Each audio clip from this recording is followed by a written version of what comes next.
Assalamu alaikum, brothers.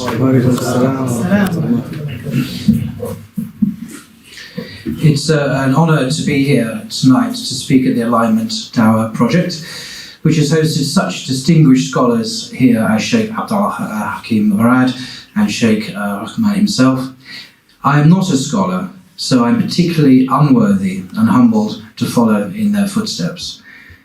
I should point out that what I'm about to say is solely my opinion, and though I rely heavily on Islamic scholars who have written extensively on this subject, any mistakes are my responsibility alone. I begin in the name of Allah, most gracious, the most merciful. Indeed, all praise belongs to Allah. We praise Him and seek Him alone for our help, and we seek forgiveness from Him. And we seek refuge from evil within ourselves and our corrupted actions. Whoever Allah guides, no one can misguide him. And whoever Allah leads astray, no one is able to guide him. And we bear witness that there is no God except Allah alone, and to Him there are no partners. And we bear witness that Muhammad, upon whom be peace, is His slave and messenger. O you who believe, be conscious of Allah as you are supposed to be conscious of Allah, and do not die except that you are in a state of Islam. O mankind, be conscious of your Lord who created you from a single person, and from him He created his wife, and from them both He created many men and women. And fear Allah, through whom you demand your mutual rights, and do not cut the bonds of kinship. Surely Allah is an ever all-watcher over you. O you who believe, keep your duty to Allah and fear Him, and always speak the truth. He will correct your actions and forgive you your sins. And whoever obeys Allah and His messenger, then surely he has won a great victory. And the most truthful speech is Allah's book, and the best guidance is the guidance of Muhammad, upon whom be peace. And the most evil of affairs are the newly invented matters, and every newly invented matter is an innovation, and every innovation is a misguidance, and every misguidance is in the fire.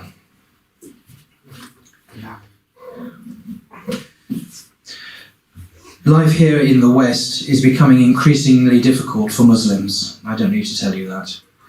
An imam recently told me that he would like to deliver a khutbah on the subject of Islam and homosexuality, but was reluctant to do so because it has become a way for others to identify whether you are with us or against us. He asked me, why do they take this matter so seriously? This matter is being held up as the key to integration of Muslims into Western culture, as if Western culture and values could be reduced to this simple fact of accepting homosexuality. To add to our difficulties, the contours of this Western culture are in a state of constant change, shifting according to the whims of the moment.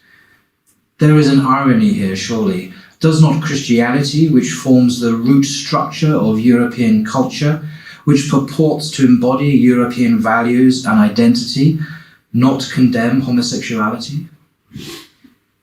Muslims are now being called upon to condemn the Quran and the Sunnah, and to accept and promote homosexuality to gain entry into the modern world. Such an expectation reveals a new authoritarianism and a more than a whiff of neocolonialism, not to mention xenophobia, at the heart of so-called modern liberal thought. It needs to be stressed, as it has already by the Sheikh, that although homosexuality is forbidden in Islam, we must avoid condemning or rejecting individuals. We are all sons and daughters of Adam. It is quite possible to disagree with a person's behaviour, whether private or public, whilst respecting that person as an individual. So what is the Islamic view of homosexuality? I think there are a lot of misconceptions about what Islam teaches about this. If you look on social media and the newspapers like the Daily Express and the Daily Mail, the most egregious examples, you will get the idea that Muslims hate gays and Islam kills gays. That sort of rhetoric. And it's a lot worse if you go on Twitter, believe me. And then people hear what ISIS are up to, the appalling things they do to people for being gay, so we're told. I think the Islamic understanding is not commonly known outside of Islamic circles, or perhaps even in some Islamic circles. An important point to note is that Islam, like other major world religions, prohibits without exception all forms of same-sex erotic behaviour. The basis of Islamic teaching is to be found in the many explicit statements of the Quran and the authentic Hadith, in the consensus of the Prophet's companions and the successors, and in the unanimous consensus of the Islamic legal tradition throughout the ages. In our Western world today, people identify strongly as gay, straight, bisexual, lesbian, and so on. You see, the forms and permutations seem to be ever increasing. It's important to realise that this is a recent historical development and is a product of Western secular ideology. It's true that throughout history, homosexual and heterosexual behaviour may have been pretty universal, but the idea of a homosexual or heterosexual identity is a modern idea. The concept of a fixed sexual identity constituting the core of one's self-identity is not recognised in Islam at all, and as I have said, is a recent development in the West. The benefit of dispensing with this problematic labelling is that it helps Muslims understand that they should treat same-sex desires like any other base desire, i.e. shahwa in Arabic. Muslims should not believe that they are automatically lesser Muslims just because they have been tested with this kind of desire. They shouldn't see themselves as somehow different from other normal Muslims because they have such attractions. They should certainly not label themselves homosexual.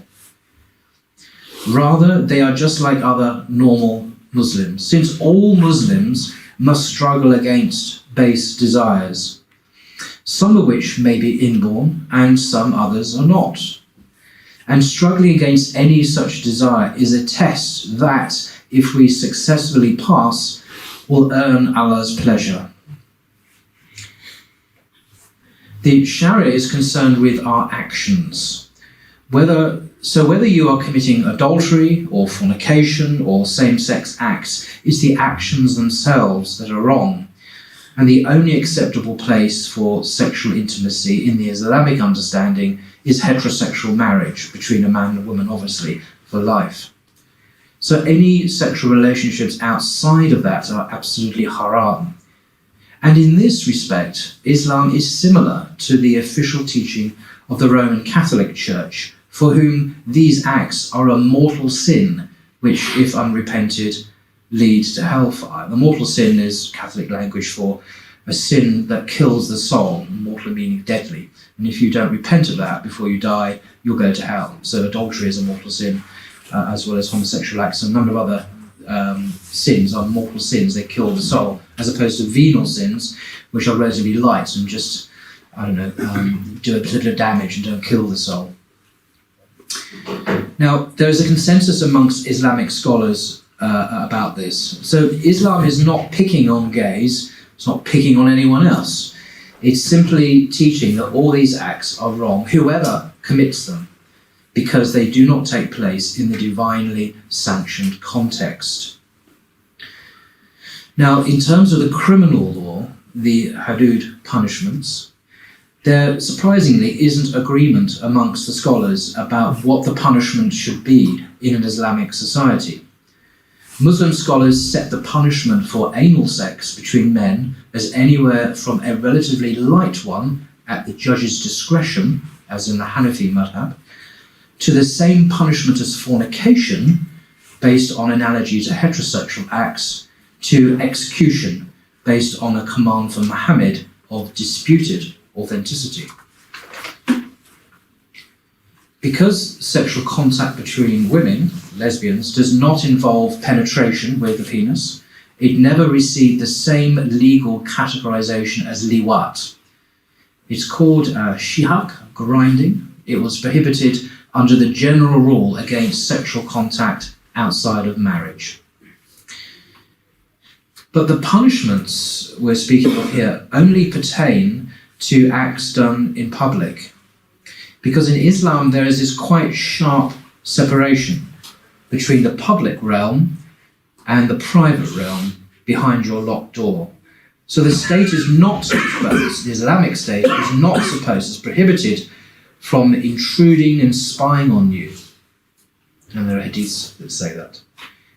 This aspect of Islamic teaching is little known in the West. So we're dealing here with public acts which are serious crimes as well as being a sin. Of course, the only exception here being if someone confesses their sin to a judge. Now, in terms of the punishment, there must be 4 upstanding witnesses, not any random 4 people. They have to be people of known probity, people without any defects or criminal records, whatever. And then they have to testify in Islamic court of law before a judge that they have witnessed the actual act of penetration. I won't go into more detail than that, but it's a very specific criterion. It's not that they've heard someone did something or they might have seen something. They have to see the actual act of penetration. They have to be 4, usually male witnesses as well. Now, the point is this: how likely is this in reality? It's virtually impossible in practice. You have to be very stupid indeed to do this in public. Even in Britain, it's still a crime. You can't commit adultery or any other sexual act and just say, hey, it's freedom, we live in a free society, I'm going to commit fornication on Hampstead Heath. You're just not supposed to do that. It's a crime. And you'd be arrested for public indecency. So, it's quite similar between the Islamic law and the British law, actually. In Islam, liwat, sodomy, and other same-sex behaviours in private may not be a crime, and they are still very serious sins, but the issue is between you and God, and the state is not permitted to come into your house and spy on you. American Muslim historian Professor Jonathan A.C. Brown, in a recent article, asked, how was homosexuality dealt with in pre-modern Islamic civilization? And he answered, and I quote, the short answer is that it wasn't. The guardians of the Sharia, judges, concerned scholars, market police, etc., turned a blind eye to the private lives of the populace. Thus, despite the endless production of poetry extolling the beauty of young boys, instances of people being punished for liwat are exceedingly rare. And he says, I've only come across a few examples in the entire Islamic history. Of course, Muslim jurists knew that homosexuality existed all around them, and they disapproved, unexpectedly. As Ibn Abd al-Salam wrote, people only seem concerned about sins if they are socially rejected, not if they are objectionable to God. People were mortified by eating in public during Ramadan, he complained, but they saw no problem with ubiquitous sodomy. So, end of quote. Today, a very small number of so-called liberal Muslims in the West are trying to argue that homosexuality is in fact allowed in the Sharia. They think that the Quran's story of Lot, or Lut, was a condemnation of non-consensual sex, not homosexuality. Also, they argue that the hadiths condemning homosexuality attributed to Muhammad are not historically reliable. Rather, they are made up, they think, by a society that inherited a Jewish and Christian dislike of homosexuality. All traditional Muslim scholars, however, reject this argument as breaking with what has been known for centuries as the Sharia's clear position on the issue. If you want to look into a further non-technical discussion of the reliability of the hadiths in question, you just Google the paper by Jonathan Brown called The Sharia, Homosexuality and Safeguarding Each Other's Rights in a Pluralist Society. Jonathan Brown is a professor of Islamic Studies at Georgetown University, United States. He's a convert to Islam as one of the world's top Muslim scholars. He teaches Islamic Studies. And he's written a whole bunch of books now, which I highly recommend. There's lots of YouTube videos of him giving lectures and talks on this subject and other subjects as well. And he's written a number of articles which are available freely online. And you can even become his friend on Facebook, and he's constantly updating material. A Muslim I know was asked recently if Islam's position on same-sex sexual acts meant that Muslims could not live in the West, believe it or not. That's a very strange question if you think about it. Roman Catholics, evangelical Christians, and Orthodox Jews are not asked this question, and their views do not prevent them from living in the West. There are lots of features of life in the UK that Islam disapproves of. Drinking alcohol, premarital sex, eating pork, wearing revealing clothing, and so on. Intoxication in Sharia is a hudud crime, punishable by about 80 lashes, and premarital and extramarital sex is condemned as severely as sodomy. Yet there is little evidence that Muslims seek to carry out the hudud punishments for these acts in the UK. In fact, Muslims live around such practices every day without incident. It's very important to note that no hudud punishments can be applied unless there is an Islamic court. In the UK, Muslims must respect the law of the land, British law. According to Sharia, our decision to reside in this country represents our agreement to a contract with the government ruling us. As the Quran commands Muslims, be true to your agreements. And as the Prophet, upon whom be peace, taught, Muslims are bound by the conditions of their agreements. The Sharia continues to govern Muslims' private worship and whatever areas of the law are permitted to us, such as contracts, inheritance, marriage, and so on. But Muslims must respect and abide by the restrictions, the duties and regulations placed upon us. We cannot Islamically take the law into our own hands, as the Sheikh already mentioned, in fact. A Salafi friend of mine, who refuses to be named, a very modest chap, who is experienced in dawah to non-Muslims, gave me some helpful advice concerning the larger context of the Islam and homosexuality debate today. Because, in these debates, people can object to this ruling or that ruling, but there is actually a much bigger context, which is often overlooked and is absolutely crucial, I think, when we do dawah to non-Muslims and even to each other.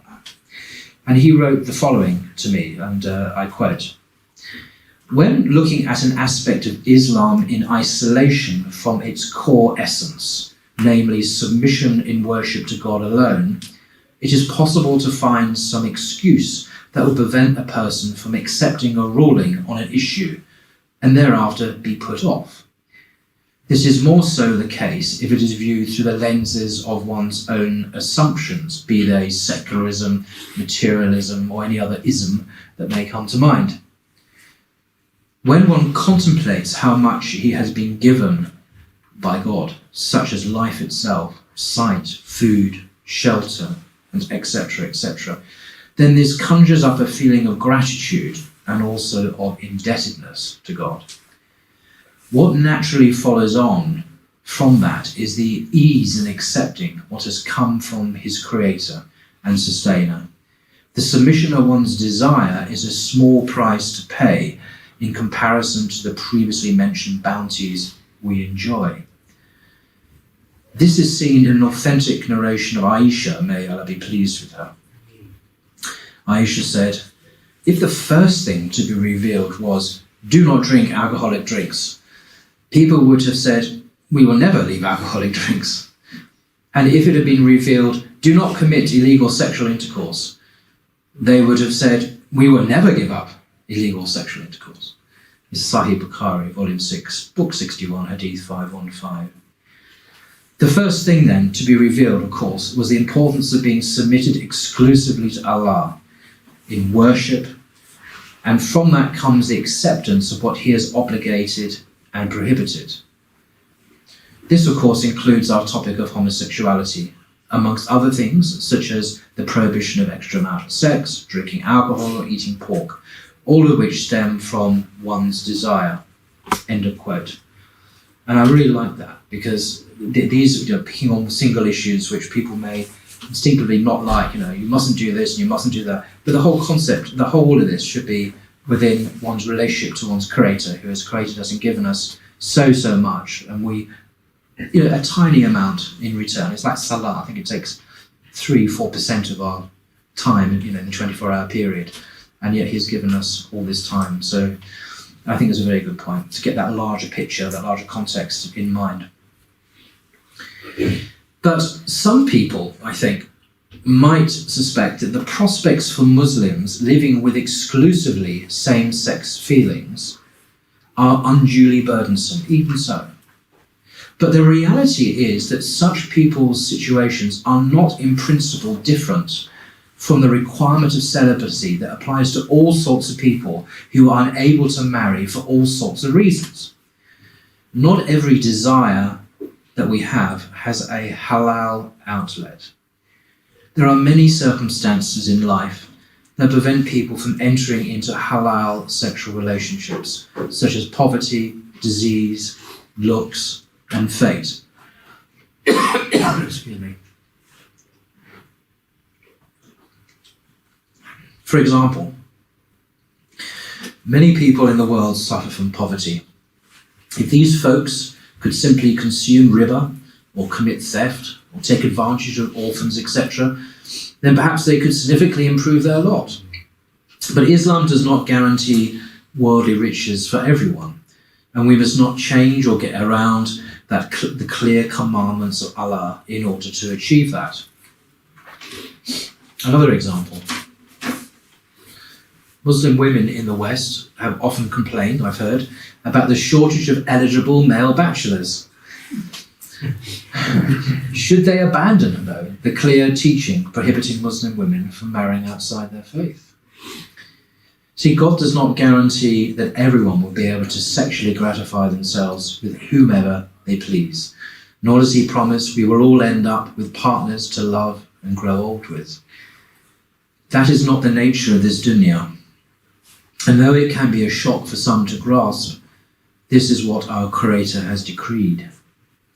In Surah Al-Baqarah, God says, "Be sure that we shall test you with something of fear and hunger, some loss in goods or lives or the fruits of your toil, but give glad tidings to those who patiently persevere, who say when afflicted with calamity, to Allah we belong, and to him is our return. They are those on whom descend blessings from Allah and mercy, and they are the ones that receive guidance." God also says in Surah Al-Imran, "Every soul shall have a taste of death, and only on the day of judgment shall you be paid your full recompense. Only he who is saved far from the fire and admitted to the garden will have attained the object of life. For the life of this world is but goods and chattels of deception.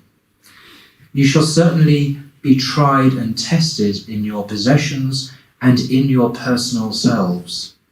And you shall certainly hear much that will grieve you from those who receive the book before you and from those who worship many gods.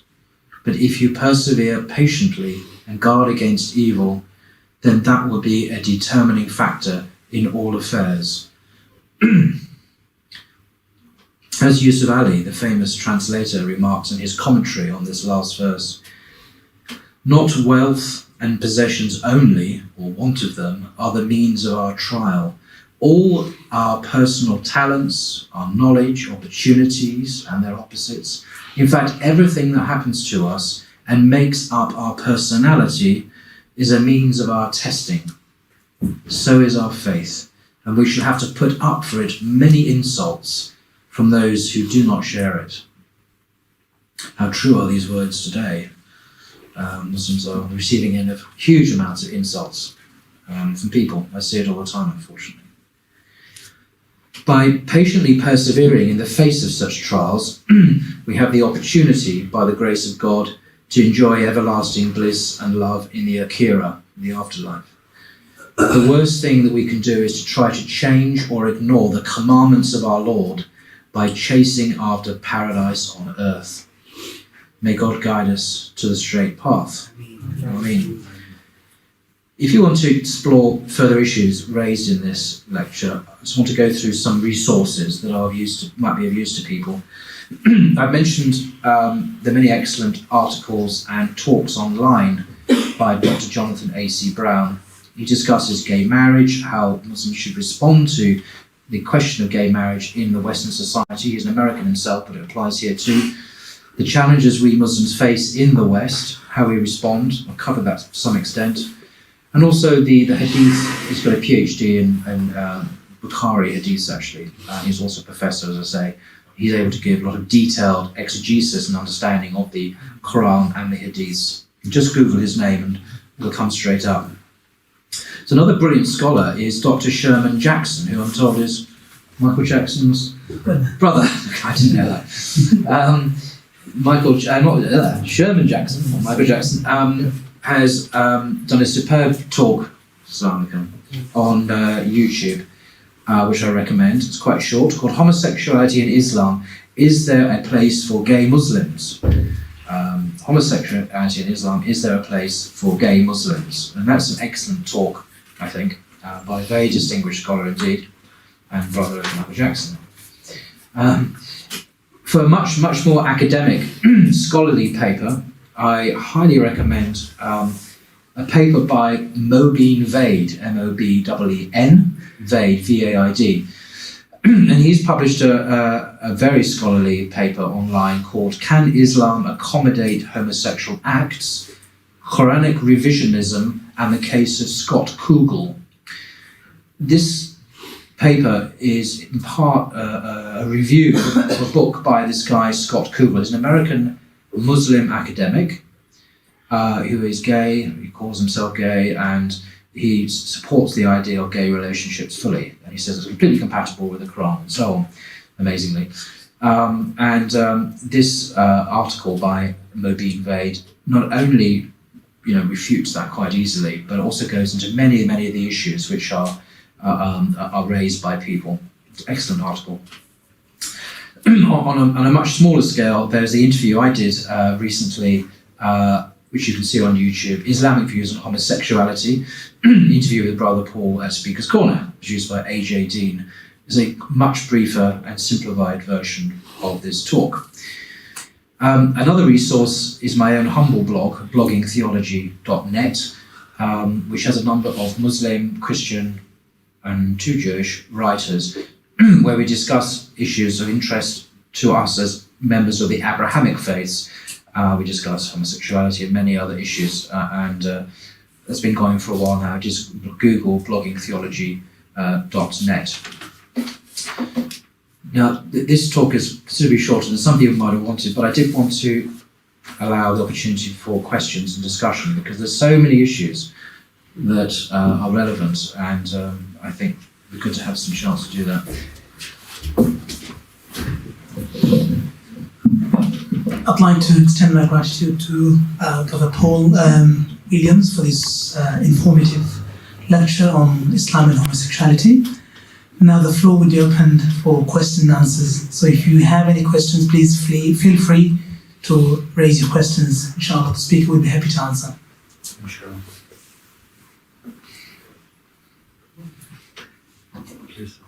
So, so what is the punishment for homosexuality, and does it differ to the other religions, as in Christianity and Judaism? Repeat the question. Yes, the brother was asking, what is the punishment for homosexuality, and does it differ from other religions, Judaism, Christianity? It's an excellent question. In the West, until fairly recently, liwat, sodomy, was a capital crime. In other words, you were executed. In Britain, Speaker's Corner, where I occasionally go on Sunday, is next to a place called the Tyburn Tree. You can Google this in Marble Arch. And the Tyburn Tree was a location for about 800 years where it was outside of London at that time, because London has moved massively westwards over the centuries. It was outside of London. It's where people were executed, hung, drawn, and quartered. Not just people for this crime, but Catholics and Protestants and ordinary criminals, if you like, were executed there. So until, I'd imagine, 18th century, I'm not sure the dates, it was, certainly before that time, it was a capital crime. Why? Because the Bible says it's a capital crime. It says that in Leviticus, and Paul seems to, in the New Testament, seems to reinforce that in Romans chapter 1. That and other sexual crimes were, merited the death penalty. Jews today are, there's such a range of views that Jewish people have. Some are very secular, some are liberal, some are orthodox, some are very, very orthodox. Some want to bring back the halakha, the Jewish law, which is like the Sharia actually, and that has the death penalty for homosexual acts. But in Islam, and again, I'm not a scholar, but I'm going by what I've read, and the Sheikh can correct me if I'm wrong, there isn't an agreed, across all the schools, there isn't an agreed punishment. The Hanafi position has, certainly for many, many centuries, gone to Abu Hanifa. I know there are scholars in the Hanafi school who support the death penalty, but often it's been the case of, there are technical reasons why, but they haven't supported the death penalty for liwat. But the other three schools have. But the question is, in my view, it is virtually impossible to implement these punishments for the reasons I mentioned. You've got to have 4 upstanding witnesses. You've actually got to see the act of penetration. It's like adultery. How likely is that? With the one exception of confession. If you go to a judge and confess this on more than, I forget how many times you've got to do this, maybe 3 times. Some say you have to do it on 3 separate occasions. Some say you can just say it 3 times. But then you're, that's it. There's trouble. It's still possible, even in a Sharia context, for it to happen if you voluntarily confess. And that's assuming you're not mad, because, and you're not, drunk or a child, or, you've got to be an adult, you know what you're doing, or the judge presumably would just dismiss you. But the West now has become thoroughly secularized.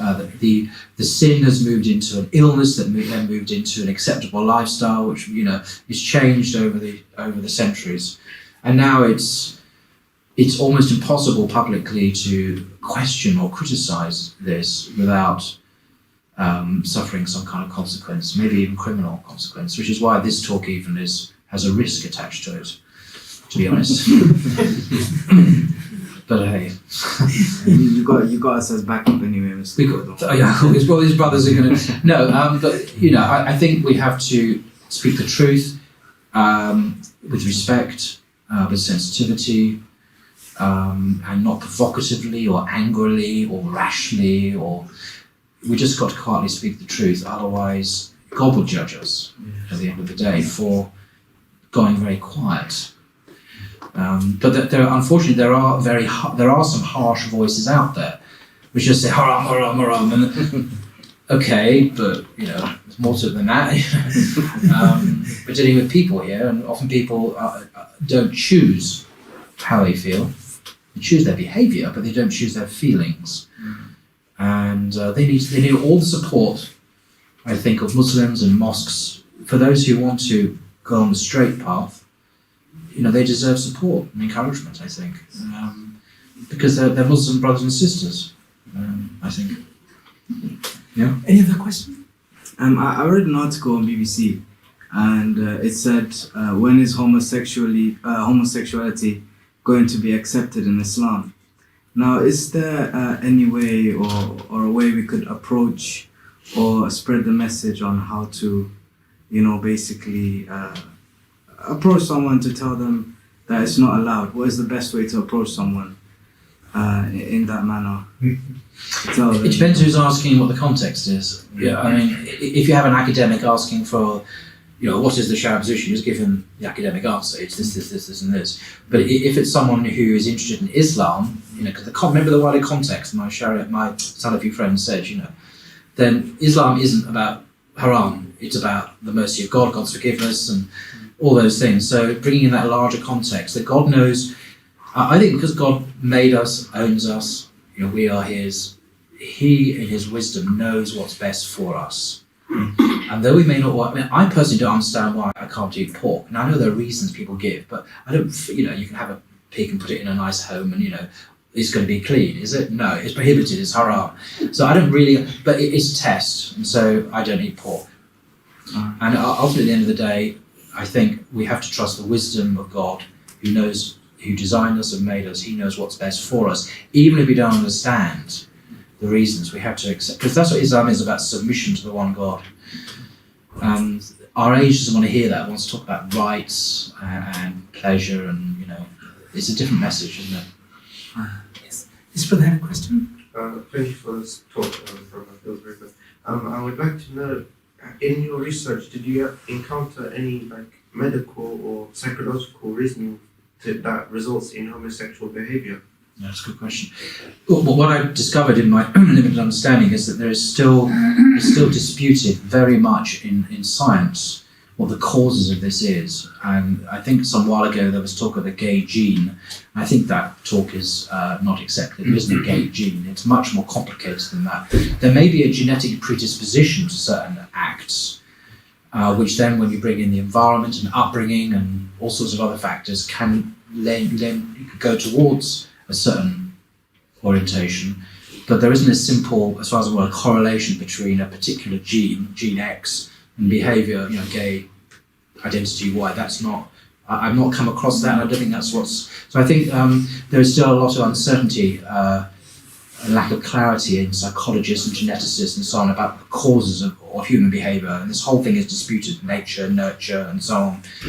So I don't think there's a clear answer, but either way, Islamically, that's not the point. The behaviour is clearly haram, and it's a test from God for those of us who have to live under that trial, and that's not disputed in Islam. So the causes are something else, I think. I don't know. Thank you. Maybe one day we'll do. Yes, bro. So I have had a lot of discrimination of gay people from Muslims, and is it justifiable, the discrimination? What do you mean by discrimination? For example, a couple of months ago, I have heard that one taxi driver, his passenger was a homosexual, and he said, "No, I'm not going to give you the ride." How did he know he was homosexual? I mean, Somehow. sort of thing. You say, "Hi, can I have a lift?" and I'm homosexual. I mean, how does he know? No, I'm not. I mean, seriously, how did he know that he was? Somehow he knew that. Okay. His behaviour was probably not natural. Maybe. Oh, I see. Maybe he was a bit camp-boy feminist or something. We give this is not acceptable in my view. Absolutely not. No, we're not. Everyone has their rights to transportation and respect and decent treatment. It's non-negotiable in my view. We don't go around not giving people service in cafes or taxis because we don't like the look of them. It's outrageous. And it's also dangerous because if that was accepted, then a lot of English people would turn around and say, "Well, I'm not serving you, Mr. Muslim, because I don't like the look of you." It's in our interests actually to give justice to people, let alone it is just. It's also in our interest to give justice, otherwise it will backfire on us. People will say, "I don't like the look of you, you've got a hijab on, you've got a beard." Because you don't give service to Muslims, we're not going to give, So I think it's also in our interest to give people equity and yeah. Yes, brother. Yeah. Jazakallah khair for a very enlightening talk. Could I maybe add a book to your recommendations by Please. Khalid al-Ru'ayhi, a professor from Harvard, where he talked about homosexuality in Islam between the periods of 1600 and 1800 from a social perspective and a social history. So it's a very interesting read anyway. Okay. My question is this: you've elaborated upon Scott Kugel, the Muslim feminist movement, who are progressive Muslims supposedly, and arguing intellectual argument from that perspective. Now, obviously, people argue that Islam is a couple of hundred years behind Christianity in terms of its evolutionary development. And you see in a Christian church, at least the Protestant church, the Anglican church, Yes. where they are arguing, intellectually speaking, for homosexuality and have made major moves. What are the battlegrounds for Muslims, even though supposedly behind in this battle? What are the avenues, intellectually speaking, that we have to block out or at least work on from an intellectual perspective in order to overcome those concerns which our Christian brothers have gone through? And not the Judaic tradition to that extent. Maybe if you elaborate on those two traditions and how they fared with the homosexuality problem. So a very fascinating range of points there. Just pick on one point there, which surprised me. I think it was last week. The Church of England bishops issued a report after years of consultation and talking to lesbian and gay groups and so on. They issued a report about their findings of what the Anglican doctrine and canon law should be about homosexuality and marriage and so on. Given all the debates in the church, all this lobbying and beginning to change Christianity, and the bishops, I've read the report. The bishops say that the Church of England is not going to change its doctrine, that marriage is between a man and a woman, and that's sort of a canon law, and the canon law is not going to change. And, that they say they're very sensitive and they want to include people and so on, but they're holding the line, which really surprised me. I thought they would buckle, and they haven't, which is amazing. The Roman Catholic Church, which has over 1 billion followers on earth, the oldest continuous institution in the world, absolutely says it's haram, it's prohibited, it's a mortal sin. So do the Orthodox churches, the Russian Orthodox, the Greek Orthodox, the Coptic Church, and so on and so forth. They all say the same.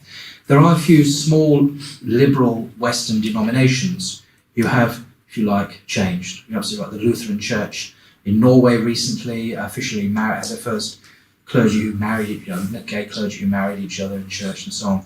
But the big beasts of the world are holding the line, actually. So it's not quite that Christianity has gone over to the dark side quite yet. But Allah's laws don't change. We're dealing with God's laws here. We're not dealing with a man-made system. And if God says something haram, then that's it. And the Quran, Muslims may be unfaithful. The Quran says we should follow God and His Messenger. As the Sheikh was saying yesterday at Regent's Park Mosque in his talk on Hadith yesterday, he was stressing that we must obey God and His Messenger, and the Quran and the Hadith are clear on this. If we as individual Muslims are unfaithful to that, that's a different matter. But you can't change the Quran, and you can't change God's Messenger. It's just there. Nothing we can do about it. I'm afraid. If you want to change the religion, then join another religion. I can recommend a few. I don't recommend Islam if you want to make your own religion. And remember, the West is a small part of the world. The West is not Indonesia, the largest country in the world for Muslims. It's not Malaysia. It's not Africa. It's not, but Christianity has its own unique problems. Just to very briefly touch that, I think Christianity, as we understand it today, is not the religion that Jesus preached. It's a different subject. He was a Jew who preached within Judaism to Jews about following God and loving your neighbour. And what's happened is that Christianity has become a religion about Jesus, where Jesus himself is proclaimed as the content of the gospel, whereas what Jesus went around preaching was quite different from that. And what Jesus preached, look at the earliest gospels of Matthew, Mark and Luke, was more or less what Islam preaches, about how to get forgiveness of sins, how to get to heaven, how to treat your neighbour. The law is very similar to what Islam teaches. So Christianity has already, in my view, moved away from its founder. It's created quite a different religion anyway, and has gone through permutations beyond that. So you get the rise of Catholicism, and the rise of Protestantism, and the rise of liberal Christianity. It has all sorts of different incarnations throughout the centuries. Whereas Islam, and I could be wrong, is the only world religion that has retained its pristine, pure character. The way that Prophet Muhammad prayed is the way we pray. It's the same religion, even though it's 1,400 years ago. It hasn't changed, in my view. Christianity has changed a lot. And so has Judaism, even, because there's no temple in Jerusalem anymore. If you look at the Torah, it's centered around the temple in Jerusalem. The temple doesn't exist. It was destroyed by the Romans in AD 70. So now it's centered around the Torah, the worship and the scriptures rather than the temple. So even that has changed. So I think Islam is the only religion on earth where you get Muhammad and Jesus. Christians reject Muhammad and Jews reject Jesus and Muhammad. So you get both in Islam, I think. So. Any other question? Yes. Just going back to that brother's question about the taxi driver and the passenger. Yeah. I understand it's not discriminate someone just by the way they act or look. But what if I, as a driver, me being a Muslim, was to witness such act, in front of me? What would be the right approach? What acts were you thinking of? No, seriously. Homosexual act, maybe. What, he's going to commit sodomy in your cab? Kissing or something, We start touching your hair. What would be the right approach? Depends what he's doing. You see, the sinful sexual acts that we're talking about. It's physical. Are crimes in British law. If you start having, I'm not going to go into details, but if you started doing whatever in the back of the taxi, you're committing a crime under British law. Okay. call the police. Kick them out.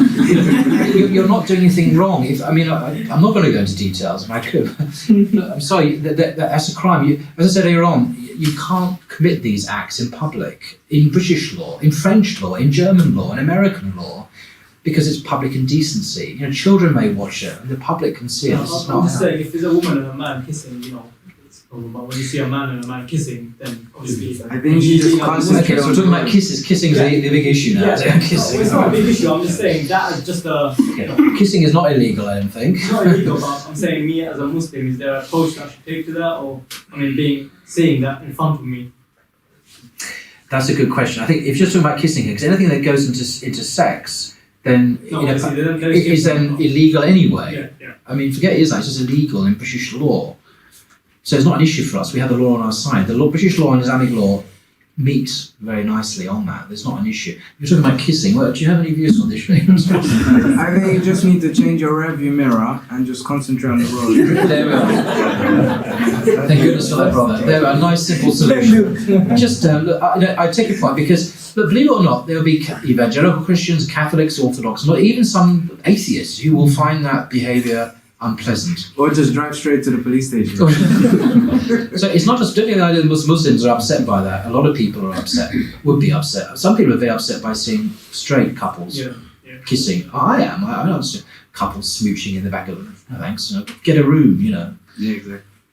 So it's not just a Muslim. I was just only asking because I'm in that trade, I haven't unfortunately seen anyone yet. But yeah, I think if it happens, just don't kick him out. I think don't create a scene, but just turn your mirror away and just put your foot down and get to their destination quickly and bye. I don't know. Thank you. That's a very important question. Allah bless you. Any other? We're coming to the end of our program, so just one last question. In China, they recently opened the first college for transsexuals, gays, and people of that nature. Do you see it opening here in the future? What are you talking about? College for what exactly? I think it's a university. It's for people who are gay, or are transsexuals, or any of that nature. But other than that, it's a regular university? Yeah, it's a regular university. Do you think... Islamically, that obviously is not going to happen, but who knows what can happen in the West. I said, Islamically, there is no such thing as... We don't say, that's a lesbian, We shouldn't. We should see them as a human being who we respect. And, we don't label people like that. That's a Western construct. We see them as Adam, sons and daughters of Adam. But that sounds really, personally, that sounds really because weird. of social comfort, for example, they would just separate themselves and create their own type of... This is an ideology which I find hard to grasp, to be honest. Okay. How to deal with that, it's just very odd. So this quick one about this anti-essentialist argument whereby we don't essentialise someone based upon a certain behaviour, is it? Or exactly. if we do essentialise people on certain facets, like the children of Adam, essentialise them as children of Adam, but or we say we don't essentialise them based on behaviour and acts because they're liable to change. Is that what you're arguing for? Well, I'm just saying that in Sharia, in the Quran and so on, people are not identified as lesbians or gay men, or they're simply not. I'm not saying that acts aren't identified, of course, people have looked and so on, but in terms of just acts apart, people aren't identified by their sexual orientation. That's a very recent Western thing. And it's an odd thing, an odd labelling, and I think Islam treats people more holistically than that, rather than pinpointing them as an orientation, in my view.